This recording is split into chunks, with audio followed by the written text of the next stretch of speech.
Hello అందరికీ welcome back to our channel Dhanyasri vlogs. ఇవాల్టి video అయితే పిల్లలకి ఎంతో ఇష్టమైన ఫ్రెంచ్ ఫ్రైస్ అన్నమాట. ఫ్రెంచ్ ఫ్రైస్ చేయడం చాలా కష్టం అనుకుంటారు, కానీ ఒక్కసారి ఈ వీడియో చూడండి, చాలా ఈజీగా చేసేయచ్చు. ఇంకెందుకండి ఆలస్యం, వీడియోలోకి అయితే వెళ్ళిపోదాం. ఆలు తీసుకొని పైన పీల్ మొత్తం పీల్ చేసేసి ఇలా ఎడ్జెస్ కట్ చేసేసి మిడిల్ పార్ట్ మొత్తాన్ని ఇలా సన్నగా కట్ చేసుకొని ఇలా నిలువుగా మనకి ఫ్రెంచ్ ఫ్రైస్ అయితే ఎలా ఉంటుందో అలా కట్ చేసేసుకోవాలి. కట్ చేసుకున్న ఈ ఆలుని వాటర్లో వేయాలి, లేదంటే కలర్ చేంజ్ అయిపోతుంది. తర్వాత స్టవ్ మీద చిన్న బాండీలో వాటర్ వేసి అందులోకి సాల్ట్ వేసి బాయిల్ చేయాలి వాటర్ని.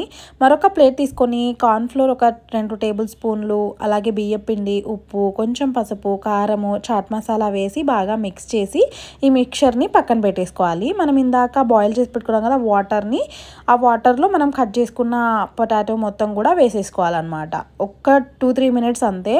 ఆ వేడి వాటర్లో వేసేసి తీసేసి ఒక ప్లేట్లోకి తీసేసుకోవాలి ఈ పొటాటోని మొత్తం. సో ఇందాక మనం మిక్స్ చేసి పెట్టుకున్నాం కదా కార్న్ఫ్లోర్ మిక్చర్, సో అది మొత్తం కూడా ఈ పొటాటోకి మొత్తం కోట్ చేయాలి. సో ఇలా మొత్తం ట్యాప్ చేయాలి చేతితోటి, కొంచెం ఇలా కలిపేసేసుకుని దీన్ని పక్కన పెట్టేసుకోవాలి. తర్వాత స్టవ్ మీద ఒక కడాయి పెట్టేసుకొని డీప్ ఫ్రైకి సరిపడినంత ఆయిల్ వేసి మనం కోట్ చేసి పెట్టుకున్న పొటాటోని మొత్తం దీనిలో వేసేసేయాలి.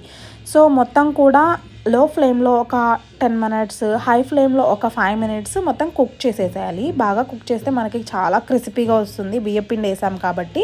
సో ఇంతేనండి, రెడీ అనమాట. సో తీసేసి పిల్లలకి కెచప్ తోటి సర్వ్ చేస్తే హ్యాపీగా తినేస్తారు. నాకు అంత టేస్ట్ నచ్చదు ఇది, కానీ ఇప్పుడు తిన్నాను అనమాట. కొంచెం జలుబు కూడా చేసింది, కొంచెం రీఫ్రెష్గా అనిపించింది. సో పిల్లలు అయితే చాలా ఇష్టంగా తిన్నారండి. డెఫినెట్గా అందరి పిల్లలకి ఈ ఫ్రెంచ్ ఫ్రైస్ అయితే ఇష్టమే ఉంటుంది. సో ఫ్రెంచ్ ఫ్రైస్ చేయడం అంత కష్టమేం కాదు, ఒకసారి ట్రై చేసి మీ పిల్లలకి పెట్టండి. ఇదండి ఇవాల్టి వీడియో. ఐ హోప్ ఈ వీడియో మీ అందరికీ నచ్చింది అనుకుంటున్నాను. నచ్చితే మాత్రం డెఫినెట్లీ ఒక చిన్న లైక్ చేసి ఛానల్ని సబ్స్క్రైబ్ చేసుకోండి. Thank you for watching. See you in next video.